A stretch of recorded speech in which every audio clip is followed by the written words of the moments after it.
Assalamualaikum warahmatullahi wabarakatuh. Perkenalkan, saya Indra Yasinta Oktavia Marpaung. Saya merupakan guru di SDN 9 Bilah Barat. Bapak Ibu hebat, berikut ini saya akan menyajikan sebuah video praktik baik terkait dengan pembelajaran berdiferensiasi menggunakan video pembelajaran. Nah, Bapak Ibu, praktik baik ini sudah saya laksanakan dan mendapatkan banyak sekali manfaat dan perbaikan terhadap proses pembelajaran yang ada di kelas. Bapak Ibu, untuk lebih memahami video pembelajaran, silahkan disimak video berikut ini ya. Terima kasih. Assalamualaikum warahmatullahi wabarakatuh.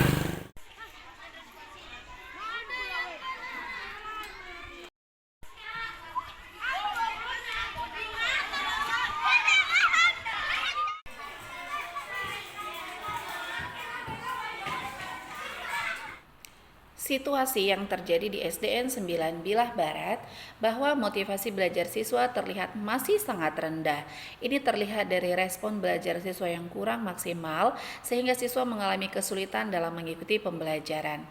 Metode mengajar yang selama ini digunakan ternyata masih monoton, membuat siswa mudah mengantuk ketika belajar dan bahkan bermain saat belajar.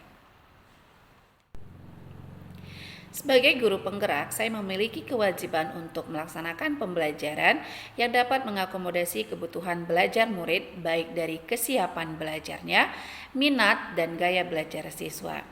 Saya merasa perlu untuk menerapkan pembelajaran berdiferensiasi agar tercipta pembelajaran yang bermakna bagi siswa. Dan sebelum melakukan praktik baik ini, saya telah melakukan beberapa analisis kebutuhan belajar murid sekaligus untuk menentukan diferensiasi yang akan dikembangkan. Dalam hal ini, diferensiasi yang dikembangkan adalah diferensiasi konten. Kemudian menyusun RPP berdiferensiasi sesuai kebutuhan belajar murid dan telah diterapkan di dalam kelas. Melaksanakan pembelajaran berdiferensiasi membutuhkan persiapan dan perencanaan yang baik serta matang, mulai dari melakukan analisis kebutuhan, menemukan solusi yang tepat hingga memilih media yang sesuai sebagai upaya untuk memenuhi kebutuhan belajar murid, hingga menyediakan sarana dan prasarana yang dibutuhkan. Tantangan yang saya hadapi dalam mempersiapkan pelaksanaan praktik baik ini adalah minimnya sarana yang dimiliki oleh sekolah khususnya kelas, kemudian kurangnya jaringan internet yang memadai dan kondisi keadaan mati lampu yang tidak bisa diprediksi atau tidak terduga. Adapun aksi yang saya lakukan adalah dengan melaksanakan dan menerapkan pembelajaran berdiferensiasi konten dengan mengubah bentuk pembelajaran konvensional menjadi pembelajaran yang inovatif pada pembelajaran tematik. Tujuannya adalah untuk meningkatkan motivasi belajar siswa dengan menggunakan media video seperti YouTube sebagai implementasi kurikulum merdeka bagi siswa kelas 5 SDN 9 Bilah Barat Kabupaten Labuhan Batu untuk meningkatkan motivasi belajar siswa-siswa saya.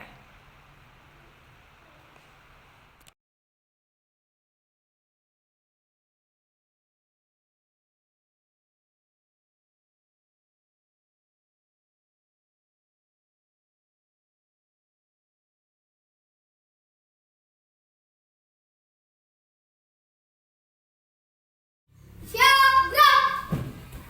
Depan guru kita. Hormat, gerak! Tegak, gerak!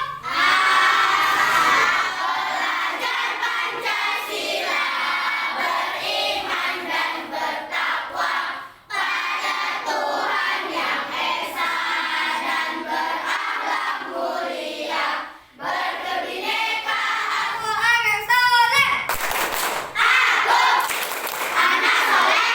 Jenis usaha ekonomi yang dikelola sendiri ataupun kelompok. Anak-anakku, tahukah kamu apa sajakah jenis usaha ekonomi yang dikelola sendiri? Usaha yang dikelola sendiri disebut usaha perorangan. Usaha ekonomi ini memiliki modal terbatas dan biasanya dikelola secara sederhana. Contoh dari usaha ekonomi perorangan adalah sebagai berikut. Yang pertama adalah usaha pertanian. Sebagian besar usaha pertanian dikelola secara perorangan. Usaha ini memiliki modal terbatas. Di pasar, warung, contoh. Yang ketiga adalah usaha jasa. Secara umum, banyak usaha jasa yang dikelola secara perorangan. Contohnya usaha fotokopi, bengkel, potong rambut, dan penjualan pulsa, dan masih banyak lagi. Yang keempat atau yang terakhir adalah industri kecil. Industri kecil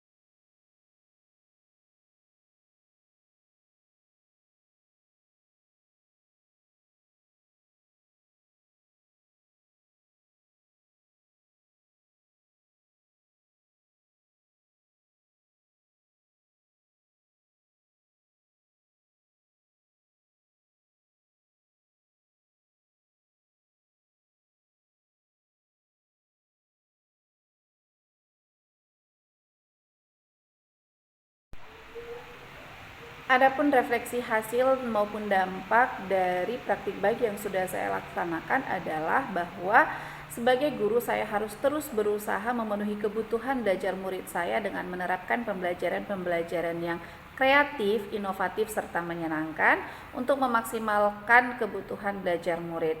Saya akan memulainya dari mulai persiapan, perencanaan hingga pelaksanaan pembelajaran. Kemudian saya juga akan lebih menjalin kolaborasi bersama kepala sekolah, murid, serta rekan sejawat. Dampak yang saya peroleh dari praktik baik ini adalah hasil belajar siswa meningkat dan motivasi belajar siswa juga semakin baik dan maksimal. Siswa merasa lebih senang mengikuti pembelajaran, khususnya pembelajaran tematik di dalam kelas. Kepala sekolah dan rekan sejawat juga sangat mendukung dengan positif, dan ini bisa menjadi referensi bagi rekan sejawat lainnya. Assalamualaikum warahmatullahi wabarakatuh. Saya Muhammad Abdi Prasetya Nasution, siswa kelas 5 SDN 09 Lilah Barat. Saya senang belajar menggunakan video. Saya lebih senang memahami materi yang diberikan oleh ibu guru. Semoga ibu guru sering mengajarkan materi menggunakan video dari YouTube. Wassalamualaikum warahmatullahi wabarakatuh. Assalamualaikum warahmatullahi wabarakatuh. Saya Lia Zaskia dari kelas 5 SDN 09 Lilah Barat. Saya senang belajar tematik dengan menonton video yang diberi dari ibu guru. Jadi saya lebih mudah memahaminya. Terima kasih. Assalamualaikum warahmatullahi wabarakatuh. Assalamualaikum warahmatullahi wabarakatuh. Saya Titian Effendi SPD, guru kelas 3 SDN 9 Lilah Barat. Di sini saya Ibu Indraya Sinta telah melakukan praktik baik pembelajaran seperti menggunakan media pembelajaran dari YouTube dalam proses belajar mengajarnya.